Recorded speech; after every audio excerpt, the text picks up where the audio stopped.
Fellow Cameroonians, despite the challenges of the year, here we are again at the threshold of a new year, 2021. So I come to wish you the very best for the coming year and to seize the opportunity to reflect with you on what the future holds for us and, as a matter of fact, for our country. This is the fourth year in a crisis that has totally changed the face of the nation.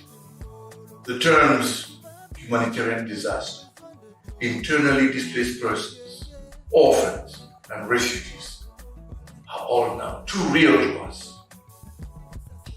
We are left with deserted and destroyed villages, chiefdoms without chiefs, and schools without pupils. We have become accustomed to murders, kidnappings, arson, and all manner of mayhem. We are familiar with the sight of teenage girls in the streets at night, and we are no longer shocked by the sudden spike in teenage pregnancies. We are getting good at hateful language and the demonization of those who seek to express ideas that might well be different from ours. All this has numbed us into a state of despair and total acceptance of the gradual degradation of what should be considered, in my opinion, simple decency. 59 years ago, or 60 years ago, two territories came together. Two territories that had been separated and inherited two different cultures. This reunion was not an attempt to turn back the clock, but rather to create a whole new union, one that recognizes these two distinct heritages and harnesses the assets of each culture and channels it into a shared prosperity for all Cameroonians. The current turmoil we face is the price we are paying for the mismanagement of this heritage, which had positioned our country, and Tanzania as well, as the pioneer carriers of the Pan-African dream. We have squandered all that capital, and now we are drowning in the river made of greed, division, corruption, deceit, and discrimination. Citizens have now completely lost all trust in the institutions of our country. There's a process of duplication of the elite as those in leadership positions ensure that they make place for their siblings and offspring. Competence and talent are no longer acclaimed. The injustices brought by an unfair and unpredictable retirement system has caused citizens to face retirement with apprehension and discouragement. As regards the youth, the less fortunate now see no future in their own country and are forced to embark on adventures in a bid to emigrate so they may dream again. Stories of the trials and tribulations of those who have gone before and have drowned at sea, who have even been enslaved, do not deter them.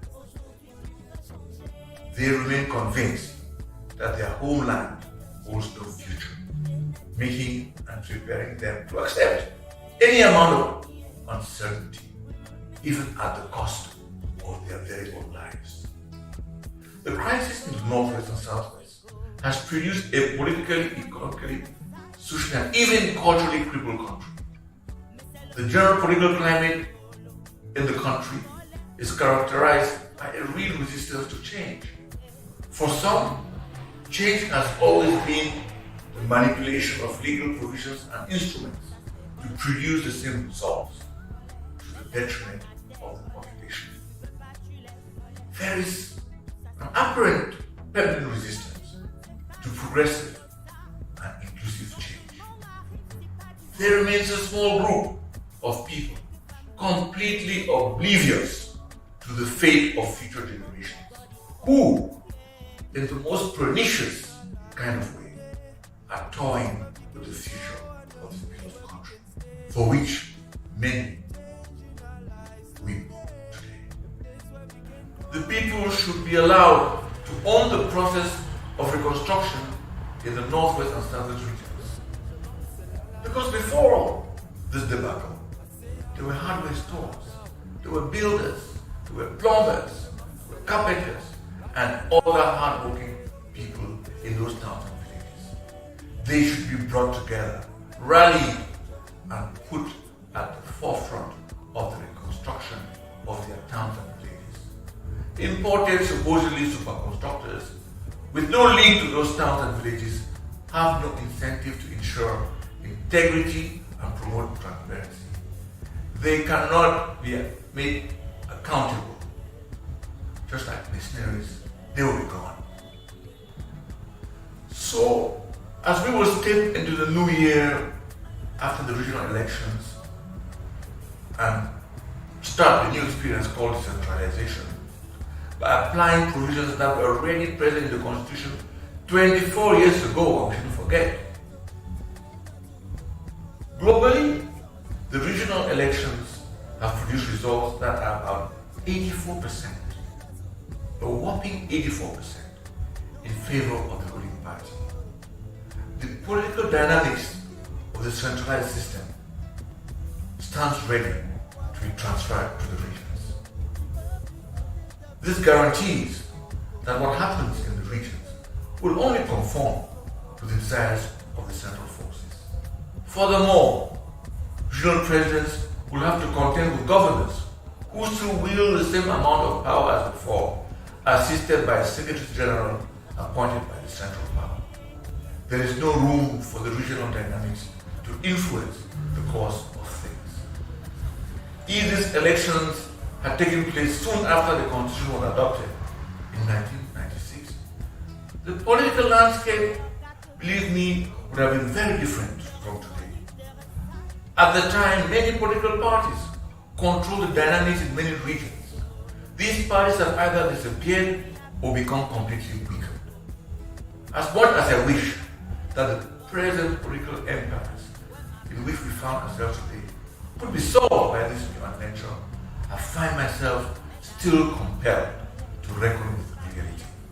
Our political system is, in essence, monolithic and resistant to any form of change. It is intolerant of citizens whose views stray from that promoted by the powers that be. I must salute the creation at last of a national mining company, for which I have been advocating upwards from 5 years. It was difficult, and is difficult, to understand why such an important sector was allowed to be managed through the most opaque and corrupt process. However, I still note that at a time when centralization is topical, I fail to understand why the headquarters of the company is in Yaoundé and not in the mining center of our country, which is the eastern region. We should be careful we do not end with a supposed decentralized system, which in fact continues to function under the dictates of a centralized administration.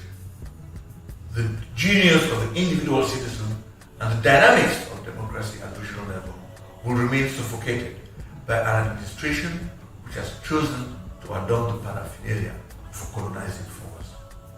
An administration should be for the people and by the people, and not by the administration for the administration, because this is a form of governance system which is addicted to control and completely phobic to transparency.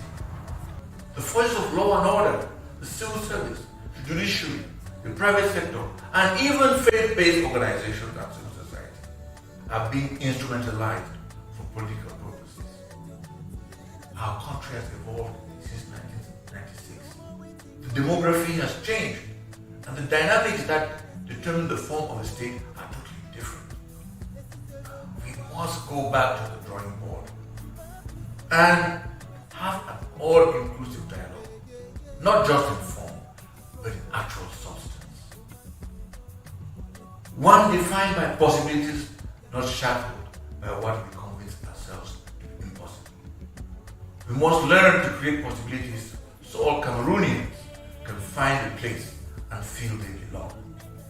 Today, there are many Cameroonians who have nowhere they can call home. We are living in a crisis of injustice, and every day we fail to address this, we destroy the dream of many and even rob them of the right to dream. Humanity, dignity, justice, equity, and integrity must be at the heart of all government action. We must continue to fight for our country. That is about people, not about politics. Politics has been weaponized to divide us and turn Cameroonians against their own brethren and their sisters as well. Labels are used to ensure that this division between us deepen and deepen. We must remember that there are many who have lost their lives this year through no fault of theirs, but as a result of the brutality of their own brethren. We pray for the peaceful repose of their souls and also for strength to those that are left behind, helpless and distressed. The efforts we make for the advent of a just and fair society, I hope, will definitely ease the acceptance of these losses. We must also resolve to put an end to the debate on dual nationality once and for all. Once born a Cameroonian, you must be forever Cameroonian, regardless of any other acquired nationality. I have never had any other nationality and have never applied for any other nationality. However, I strongly believe that there is no justification to render access to our country difficult to some of its sons and daughters on the basis of the passport they carry. This year, our country and the rest of the world was hit by the COVID-19 pandemic. We are thankful that the effect has not been as catastrophic as feared here in Cameroon. We must still be vigilant and follow the directives of the health authorities as we are threatened by a second wave of infection.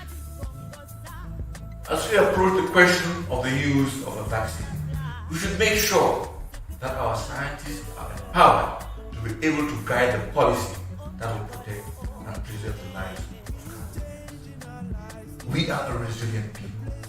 We are a peace-loving and tolerant people. All that we need is justice, love, equity, and of course, respect of our different identities and the exploitation of the country's resources for the benefit of all the citizens. We must endeavor to provide a moral anchor to our quest for development.